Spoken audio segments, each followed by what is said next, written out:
Hello everyone, quick little follow-up here to the yeast and the bread making yesterday. So we talked a little bit about yeast. I put some of those questions out, but I didn't really actually explain what the yeast was doing. And this was so that you can maybe think about things and try to figure it out for yourselves. However, here is a little breakdown of what yeast is actually doing and why it makes bread rise. So yeast is a fungus, or a fungi, a type of microorganism, and it's similar to mushrooms, but it is a much smaller basis. So each of these little yeasts are like little tiny spores. And so yeast is normally stored in the fridge. So at the beginning it's stored in the fridge and it lays dormant. So initially when you put it in the warm water, that wakes the yeast up and it gets it activated.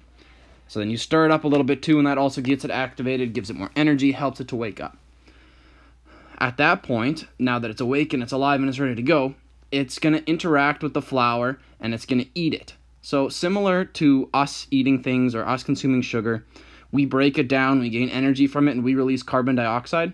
Yeast is doing the exact same thing. It is breaking down the sugars in flour. So flour actually has a lot of sugar in it. They're in these long stringy chains.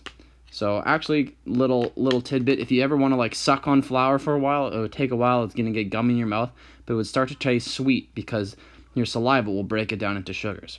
Anyways, the yeast breaks down the flour into sugars, gives off carbon dioxide. And so when that carbon dioxide fills the dough, it causes it to expand and rise because it's creating that extra gas there when there wasn't that to begin with.